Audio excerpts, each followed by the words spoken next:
샬롬, 창세기 강의 203번째 찬양함으로 시작하겠습니다. 하늘을 바라보라. 드넓은 저 바다도 온 세상 지으신 주님의 솜씨라. 먹구름이 다가와 태양을 가려도 만물을 주관하시는 주님의 섭리라.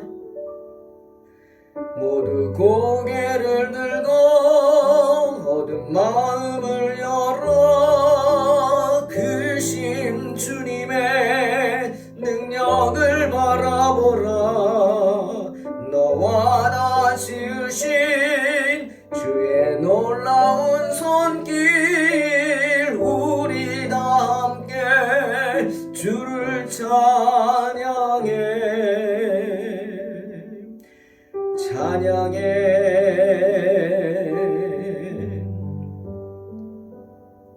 들에 핀 꽃을 보라. 하늘을 나는 새도 만물을 지으신 주님의 솜씨라. 눈보라가 닥쳐와 온 땅을 덮어도 만물을 주관하시는 주님의 섭리라.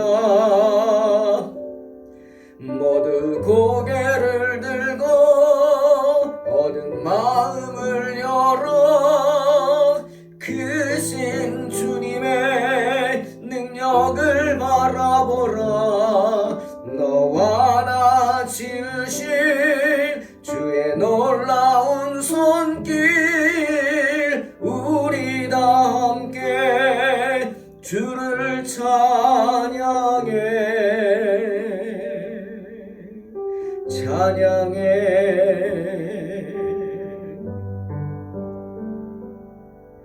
온 하늘과 땅 위에 만물아 겸손히 무릎 꿇고 주의 위엄 앞에 경배하라.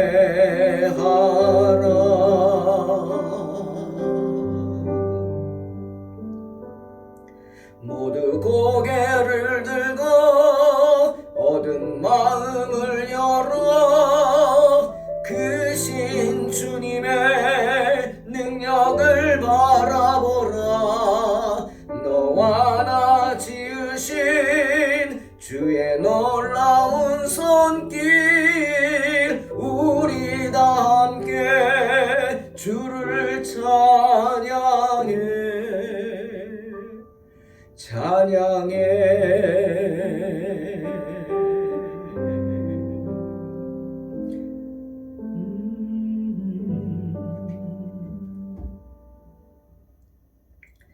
창세기 47장 27절로 31절 말씀 봉독합니다.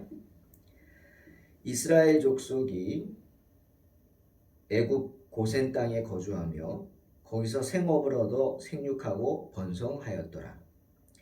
야곱이 애굽 땅에 17년을 거주하였으니 그의 나이가 147세라. 이스라엘이 죽을 날이 가까우매 그의 아들 요셉을 불러 그에게 이르되 이제 내가 내게 은혜를 입었거든 청하노니 내 손을 내 허벅지 아래 넣고 인애와 성실함으로 내게 행하여 애굽에 나를 장사하지 아니하도록 하라. 내가 조상들과 함께 눕거든 너는 나를 애굽에서 메어다가 조상의 묘지에 장사하라. 요셉이 이르되 내가 아버지의 말씀대로 행하리이다. 야곱이 또 이르되 내게 맹세하라 하매 그가 맹세하니 이스라엘이 침상머리에서 하나님께 경배하니라. 아멘. 오늘은 요셉이 아닌 야곱의 이야기를 합니다. 우리가 알다시피 야곱은 나이가 많았죠. 바로 앞에 섰을 때 바로가 그 야곱의 그 모습을 보고 참 기가 막혀서 인사를 먼저 하는 게 아니라 도대체 내 나이가 몇 살이냐고 물어봅니다. 얼마나 야곱의 모습이 몰골이라 그러죠. 형편없었으면 그렇게 초면에 도대체 몇 살이냐고 이야기했겠습니까? 그때 야곱은 바로에게 이렇게 대답합니다. 창세기 47장 9절. 내 나그네 길의 세월이 130년이니라. 내 나이가 얼마 못 되니 우리 조상 나그네 길의 연조에 미치지 못하나 험악한 세월을 보내었나이다. 야곱이 험악하다고 이야기한 그리고 야곱의 말을 험악하다 이렇게 번역한 히브리 원어는 라라는 단어 하나입니다. 라. 그런데 이 단어는 히브리어 중에서 가장 나쁘다는 말을 대표하는 단어입니다. 나쁜 단어가 라예요. 나쁘다라는 뜻에 총괄적으로 들어있는 단어가 라입니다. 역경을 당하다, 고난을 당하다, 재난을 당하다 다 라입니다. 라. 그런 나쁜 일들로 인해 상처가 많다는 뜻이 라입니다. 그런데 야곱이 지금 자기가 지나온 시간들이 라, 험악한 세월, 우리말로 이렇게 표현을 하고 있습니다. 여러분, 야곱의 열심은 인정합니다. 야곱이 형 에서와는 다르게 하나님의 은혜를 사모해서 갈급해한 것 정말 인정합니다. 하지만 그 갈급함을 이루기 위해서 자기의 갈급함을 채우기 위해서 나쁜 짓을 한 것은 우리가 인정할 수 없습니다. 하나님의 은혜를 얻기 위해서는 수단과 방법을 가리지 말라. 수단과 방법을 가리지 않고 얻은 것은 은혜가 아니겠죠. 은혜가 아니겠죠. 욕심이겠죠. 장자권을 사모한 야곱은 자기가 원하는 그 장자권을 얻겠다고 형을 속입니다.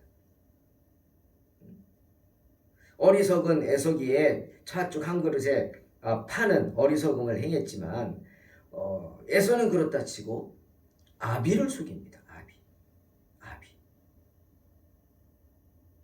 참 그걸 보면 정말 야곱의 그 악한 마음이 그곳에서 드러납니다. 이삭이 아들 장자를 축복하겠다고 몸이 자기가 안 좋으니까 겁이 났죠. 그래서 에서를 불러다가 내가 너를 축복할 텐데 내 마음을 좀 즐겁게 해다오. 네가 만든 그 별미를 먹고 싶다 부탁을 합니다. 그래서 에서가 알겠다고 불이 나게 날려나가죠. 사냥하러 갑니다. 별미를 만들 짐승을 잡으러 간 거예요. 근데 그 말을 듣고 있던 이삭의 아내 리브가가 야곱에게 이야기해 줍니다. 그죠? 네 아비가 지금 이러고 있다. 그러니 빨리 네가 네 형인 척하고 가라. 그때 야곱이 뭐라 그럽니까? 안 됩니다. 나는 형하고 쌍둥이지만 너무 다릅니다. 그는 털사람입니다. 나는 매끈매끈합니다. 즉 에서는 몸에 털이 많아서 만져보면 안다는 거예요. 그러니까 리브가가 뭐라 그래요? 그건 내가 해결해 줄게. 그리고 양, 새끼, 가죽을 벗겨다가 야곱의 손에다가 이렇게 막 그냥 붙여주죠. 딱 만지면은 털 많이 잡히는 것처럼 속입니다. 이삭이요 눈이 안 보였습니다. 말년에 눈이 안 보였대요. 하지만 여러분 사람이 눈으로만 말하고 눈으로만 이해합니까? 아니잖아요. 왜 우리 몸에 오감이라는 게 있어요? 왜 육감이라는 게 있냐고요? 육감이 뭐예요? 6번째 감각이. 눈, 코, 입, 혀, 귀. 이게 오감이라면 이 6번째 감각이 육감이에요. 육감은 뭐냐? feeling이에요. 느끼는 거예요. 느끼는 거. 딱 내가 느끼는 거예요. 만져서 느끼는 거. 터치. 아무리 이삭이 안 보인다 해도 알죠. 그래서 이 부분에 대해서 참 여러 가지 목사님들 해석이 많습니다. 저도요 개인적으로는 이삭이 알고 속았다. 그런 마음이 강합니다. 뭐 성경은 알지 못했다. 이거는 이제 이삭을 합리화해 주기 위해서 성경을 쓴 사람이 그랬겠지만 아니 이삭은 알고 있었어요. 평소에 이삭 또한 에서를 탐탁치 않게 여겼어요. 그렇죠? 탐탁치 않게 여겼어요. 그가 하나님의 장자권을 동생에게 밭죽한 그릇에 팔았다는 소식을 들었어요. 기가 막혔죠. 그런다고 팔리는 것도 아니지만 그렇게 팔라고 한 야곱도 그렇지만 더 기가 막힌 건 그 장자권을 배가 고파 죽겠다고 밭죽 한 그릇에 판 에서가 한심했죠. 정말 마음이 접히는 순간입니다. 그런데 더 결정적으로 에서가 약속의 자녀가 이방인들, 가나안 여인들 하나도 아니고 둘을 아내로 맞이하고 기가 막혔죠. 그 모습을 보고 완전히 리브가의 마음은 돌아섰죠. 왜? 리브가도 믿음의 여인인데 하나님의 기업을 이을 자가 하나님의 기업을 이을 며느리가 이방인이라 우상을 섬기는 여인이 오면 어떻게 되겠어요? 리브가는 완전히 마음을 정리했죠. 에서에게서 자기 아들이지만 이삭 또한 그러지는 못하고 망설이지 않았겠나 싶어요. 그런데 지금 야곱이 아비를 속이러 옵니다. 당당하게 아버지 앞에 엄마가 만들어준 염소 요리를 갖고 들어와서 아버지 에서입니다. 그런데 여러분 다 속여도 뭘 못 속여요. 이 목소리 속이기는 힘들잖아요. 이삭이 딱 듣고는 알아듣죠. 아 저거 야곱이다. 에서 아니다. 그래서 묻습니다. 네가 에서냐? 네 제가 에서입니다. 거짓말해요. 그래서 이삭이 어떻게 합니까? 그래 일로 와봐. 만져보자. 육감을 작동시키는 거죠. 만졌습니다. 전 이런 생각합니다. 성경에서는 목소리는 야곱인데 손은 에서네 이렇게 표현을 했지만 아무리 여러분 어린 염소 새끼 가죽으로 팔을 위장했다고 해도 만져보면 이게 사람의 피부인지 가죽인지 모르겠습니까? 네? 모를까요? 이삭이 그렇게 바보입니까? 이삭도 알았겠죠.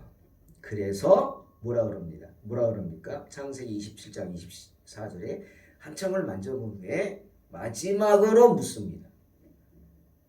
그 다음은 하나님께 맡기는 거예요. 네가 참 내 아들 에서냐? 마지막으로 확인합니다. 이제는 너에게 달린 거예요. 나는 하나님 앞에서 내 일을 다 했다는 거죠. 네가 에서라 그랬으니까 장자의 축복을 주는 거예요. 근데 그 책임은 네가 져야 돼. 그래서 묻습니다. 네가 참 내 아들 에서냐? 그때 야곱이 어떻게 합니까? 정말 뻔뻔하게 1초도 망설임 없이 바로 대답하죠. 네, 맞습니다. 여러분, 야곱은 그런 사람이었어요. 형을 속이고 아비를 뻔뻔하게 속이는 그런 사람이었어요. 그러니 나중에 집에서 쫓겨나지 않습니까? 명분을 갖춰서 말이 아내감을 찾으러 가는 거지. 형으로부터 죽임을 당할까봐. 엄마가 듣잖아요. 아버지. 여러분 에서는 효자였어요. 다른 건 몰라도 정말 효자였어요. 동생을 죽여버리고 싶지만 참습니다. 아버지가 연세가 많으니까 괜히 이런 험한 꼴을 보여주면 안 되지. 아버지가 돌아가신 후에 내가 너를 가만 안 둔다. 정말 효자 아닙니까? 그 말을 듣고 엄마가 놀라서 야곱을 피난시킨 겁니다. 도망간 거예요. 그러니 다시 돌아가겠습니까? 고향으로? 못 가죠. 형한테 언제 죽을지 모르는데. 아니 도망가면서도 야곱은 불안했을 거예요. 혹시 형이 사람을 보내서 자기 해코지하지 않을까 두려웠죠. 그렇게 자기가 원하는 것을 얻기 위해 수단과 방법을 가리지 않는 사람이 야곱이었어요. 하지만 여러분 스가랴 8장 19절에서 하나님은 우리에게 언제나 이렇게 말씀하세요.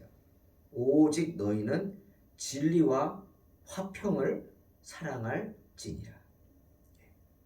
무슨 말입니까? 아무리 힘들어도 세상과 타협치 말라는 거예요. 세상은 우리를 속이려고 들고 남을 속이라고 합니다. 아무리 힘들어도 어떻게 우리는 진실되게 살아야 하는 거예요. 거짓말하지 말고.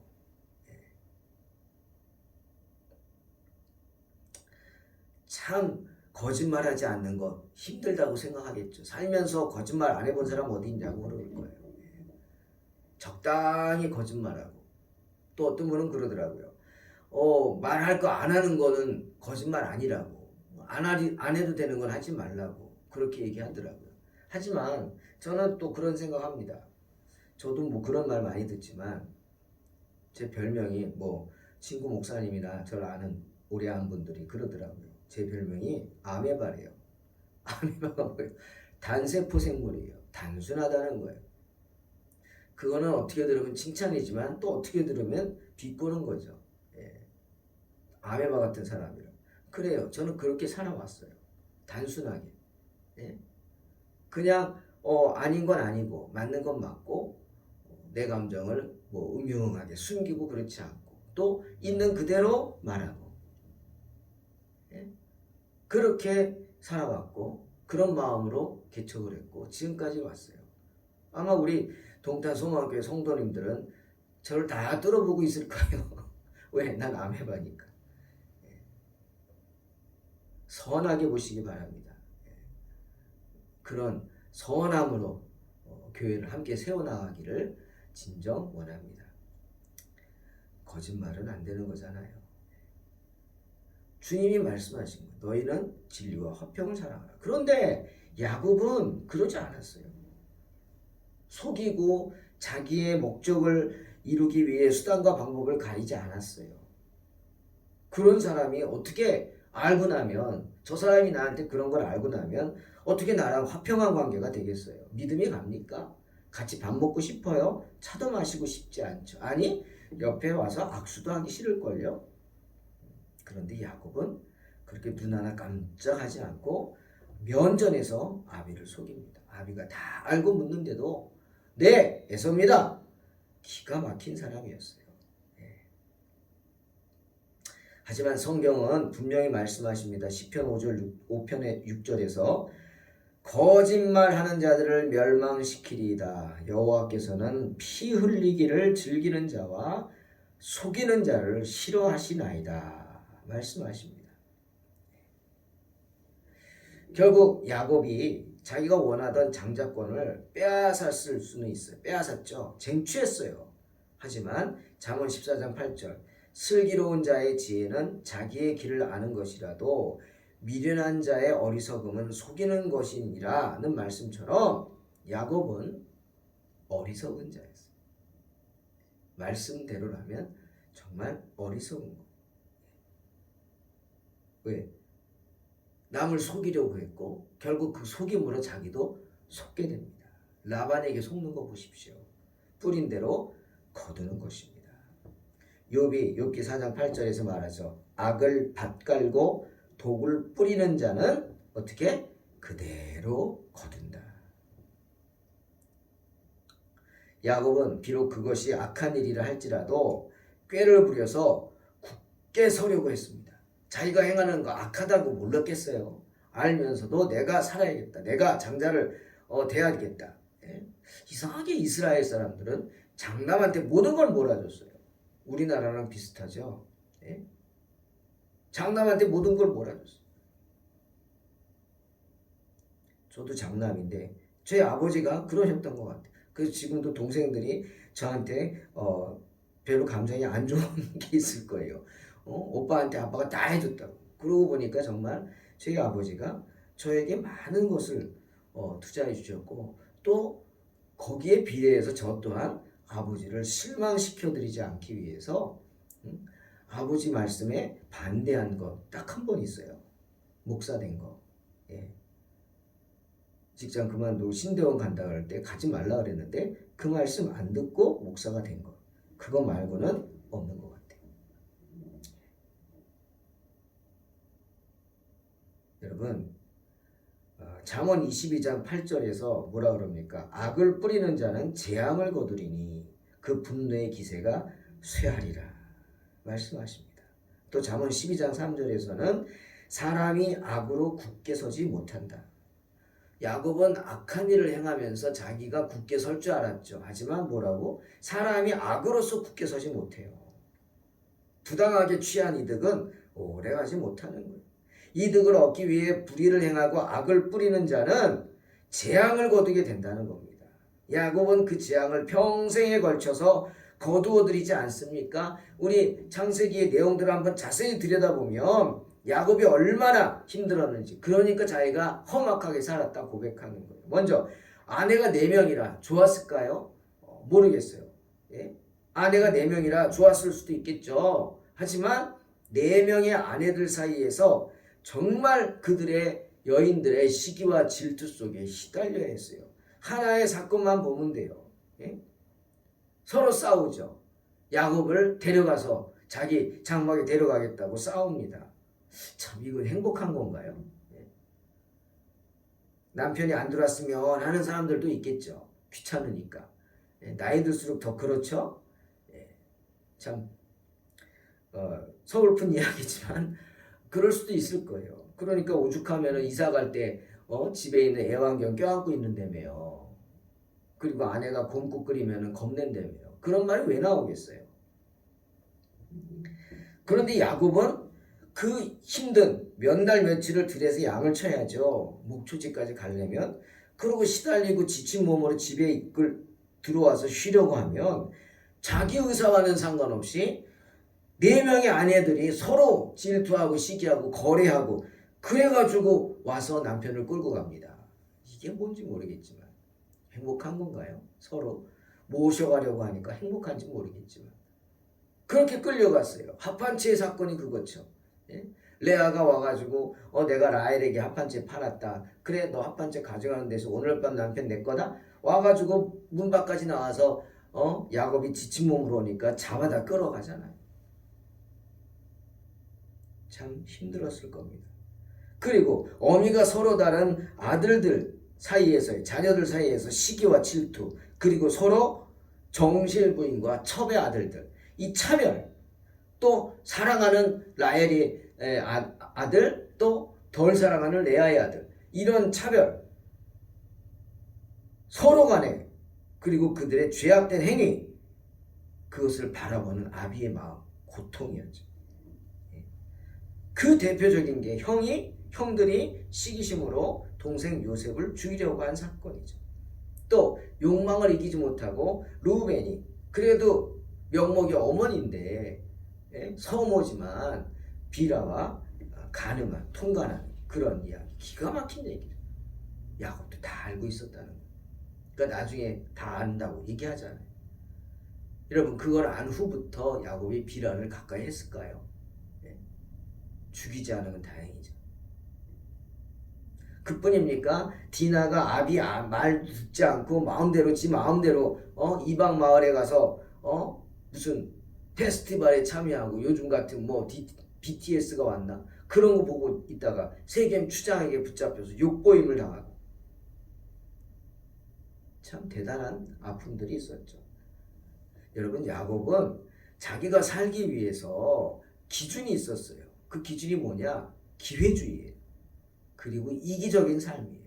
그게 야곱의 기준이에요. 자기가 원하는 걸 이루기 위해서는 절대적인 기회주의죠. 기회를 보고 또 그 기회를 살피고 이기적으로 자기 중심적인 삶을 살았어요. 그게 기준이에요. 그게 어디까지 갔느냐? 자녀들까지도 그것의 대상이 되었어요. 자녀들까지도 야곱은 이용했어요. 그게 뭡니까? 바로 형 에서가 자기에게 왔을 때 겁이 나니까 어떻게 했어요? 2대, 3대, 4대로 나눠가지고 나눠서 아들들 보냈어요. 3대로 나눴나요? 그래서 첩의 아들들, 비라와 실바의 아들들은 맨 앞에 내세우고 그때 이 아들들이 어렸을 때예요. 청소년 때예요. 아비의 권한이 막강할 때예요. 아비 말을 들어야죠. 그 다음에는 레아의 아들들, 레아와 함께 그 맨 뒤에는 자기가 사랑하는 라헬과 요셉과 함께 뒤에서 그 뭐라 그래요? 여차하면 여차하자.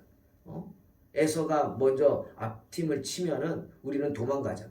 자, 이게 무슨 생각일까요? 그게 야곱의 생각이었죠. 그러니 맨 앞에 있던 비라와 실바 아들들도 야곱의 아들들인데 얼마나 아버지가 미웠겠어요. 그 사실을 알았으니. 예? 자기들을 방패 삼은 거 아닙니까? 우리는 뭐예요? 우리는 그냥 화살바지예요. 그러니 형들이 얼마나 마음이 상처가 되겠어요. 그게 평생 갑니다, 여러분. 그래서 자기들이 어느 정도 장성하고 힘이 있자마자 어떻게 했어요? 디나의 사건 때 보세요. 야곱이 그러잖아요. 내가 내 마음대로 못한다고. 양들은 다 아들들에게 나눠서 관리시켰고, 그랬더니 아들들이 지 멋대로 하죠. 마구 팔아버리고 이득을 취하고 멋대로 행하고 돌보지도 제대로 않고. 그러니 야곱이 요셉을 보내서 동태를 지켜보게 한 거, 감시하게 한 거 아닙니까? 요셉을 믿을 수 있다고. 요셉을. 그게 또한 요셉을 미워하게 된 계기가 됐죠. 그러니 그런 요셉이 형들은 얼마나 미웠겠습니까? 죽이고 싶겠죠. 그리고 실제로 그 마음이 나타나 죽이려고 한 것입니다. 그러니 그 가정이 화목한 가정입니까? 예, 형들이 동생을 죽이려고 하는 그 가정, 정말 끔찍한 가정이겠죠. 그뿐입니까? 자기가 그토록 사랑했던 라헬 보세요. 라헬은 어땠어요? 예? 평생 야곱은 라헬의 눈치만 보면서 이 라헬의 바가지에 시달려 했죠. 예? 자, 마지막에 요셉의 동생 베냐민을 낳고 라헬이 죽어갈 때 생각해 보세요. 세상에 자기가 낳은 아들을 저주하는 어미가 어디 있습니까? 라헬입니다. 라헬은 베냐민을 저주했어요. 그래서 이름을 베노니라고 하라 그랬어요. 베노니는 슬픔이란 뜻이에요. 아픔이란 뜻이에요. 저주한 거예요. 나의 슬픔. 베노니.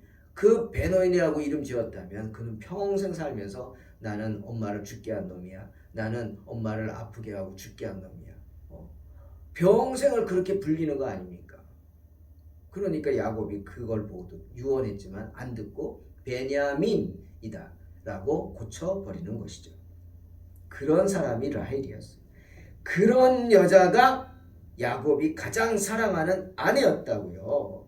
그러니 아들을 저주한 게 아니라 어떻게 보면 야곱 남편을 저주하며 죽는 거 아닙니까? 너 때문에 내가 죽는다. 이러고 죽는 거 아니겠어요? 정말 무시무시한 여인이죠. 그러니 야곱의 인생이 어땠겠어요? 히브리어로 나빴어요. 나빴어. 정말 나빴어요. 외삼촌에게 얼마나 시달렸어요. 형 에서 위협에 얼마나 떨었어요. 또 디나의 일로 시므온과 레위가 세겜 사람들을 잔인하게 도륙하는 것을 보고 주변 부족 사람들에게 해를 당할까봐 전전긍긍 어디 정착도 못하고 도망가기 바빴어요. 복수당할까봐 두려움에 떨어야 했어요. 그렇게 역경 많고 고난 많고 재난을 많이 당했기 때문에 자신의 인생이 험악하다라고 한 것입니다.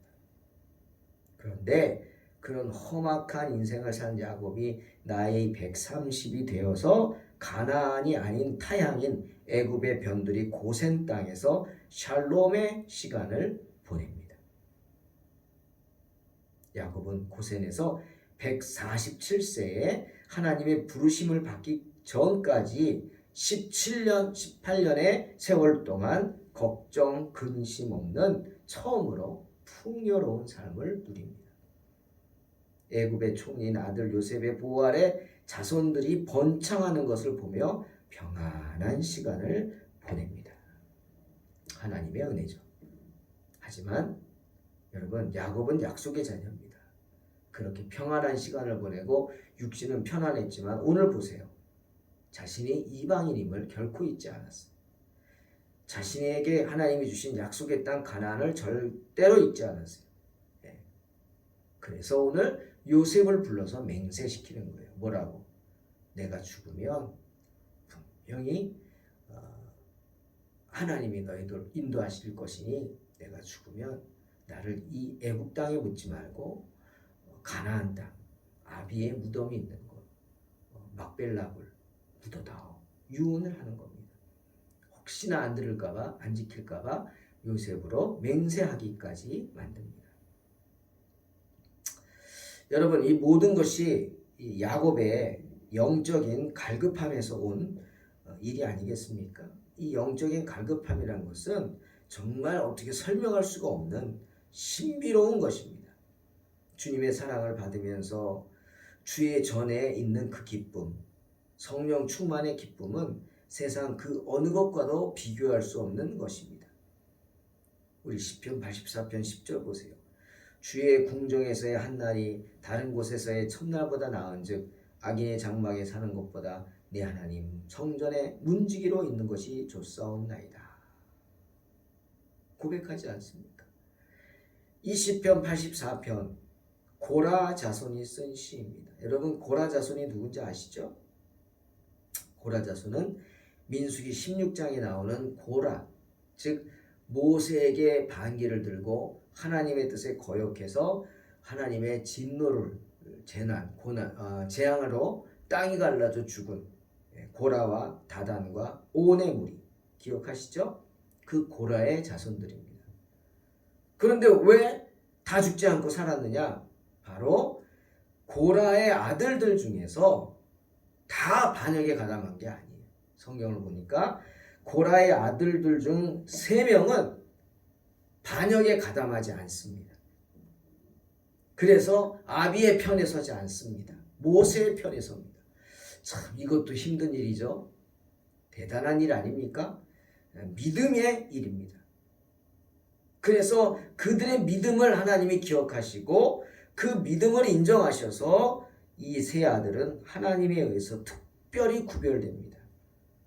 그래 역대상 9장에 보면 나중에 성전 문지기를 하는 사람들, 아무나 못하잖아요. 다 자기 지파의 일이 있죠. 이 고라 후손이 성전 문지기, 또 역대하 2장은 보니까 찬송하는 성가대원들, 그 다음에 역대상 9장에 보니까 빵을 굽는 성전의 요리사, 정말 하나님 옆에서 하나님의 일을 하는 우리로 말하면 측근이죠. 측근. 정말 예배 인도자들이죠. 그런 하나님께 구별된 사람들로 세움을 받습니다. 그 고라 자손이 쓴 시편이 그래서 많이 등장하는 거예요. 고라 자손은 그렇게 주님의 은혜를 받은 사람들입니다. 그러니까 뭐 궁전에서 사는 것보다 한 날이라도 궁전에서 첫날 사는 것보다 주의 전에서 하나님의 성전 문지기로 있는 게 좋다고 그렇게 고백하는 거예요. 실제로 그들은 성전의 문지기가 되지 않습니까? 사랑하는 성도 여러분, 이것이 영적인 갈급함이고 영적인 기쁨입니다. 여러분, 모세 생각해 보세요. 이집트의 왕자입니다. 그가 뭐가 부족해서 뭐가 부족해가지고 이스라엘 사람들을 구하겠다고 그런 일을 하다가 들통나서 쫓겨나서 도망다니는 자가 됩니까? 그게 바로 영적인 갈급함입니다. 세상의 것이 아무리 부귀영화가 있어도 그 영적인 갈급함을 채워주지 못하는 거예요. 참 신비한 겁니다. 때문에 하나님이 주시는 거예요. 야곱 마찬가지입니다. 육신은 편안했지만 애굽에서의 그 평안함이 세상 쾌락이 영적인 갈급함을 채울 수는 없었던 것입니다. 사랑하는 성도 여러분, 이 세상에서 여러분이 얻고자 하는 게 무엇입니까? 아까 뉴스를 보니까 2020년에 태어난 사람들은 평균 수명이 85세래요. 평균 수명이 85세라면 100세 다 넘는 거예요. 웬만한 사람들은 100세 넘겠다는 거죠. 병으로 죽고 사고로 죽는 사람들이 있으니까. 그래봤자입니다. 여러분. 하지만 천국에서의 삶은 영원한 겁니다. 이 세상에서 그거 좀 살아보겠다고 하나님 앞에 죄 짓고 살겠습니까? 하나님이 기뻐하지 않는 인생을 살겠어요? 세상 쾌락 탐하다 사탄의 노예가 돼서 살겠습니까? 아닙니다. 영원한 본향 사모하시기 바랍니다. 우리에게 허락된 영원한 천국을 사모하면서 정말 우리는 이 세상에서 나그네와 행인이라는 사실 잊지 말고 이 세상 마음 두지 말고 주님만 바라보고 천국을 소망하는 복된 성도들이 되시기를 주의 이름으로 축원합니다. 기도하겠습니다. 하나님, 저희들 정말 부족하지만 언제나 하나님의 은혜를 사모하며 하늘 소망을 품고 살아갑니다. 연약한 우리 가운데 함께 하셔서 우리의 부족한 부분들을 주의 은혜로 채워 주시옵소서. 항상 하나님 나라, 이 세상이 아닌 하나님 나라에 마음을 두고 살게 하여 주시옵소서. 예수님의 이름으로 기도하옵나이다. 아멘. 믿음으로 승리하시기 바랍니다.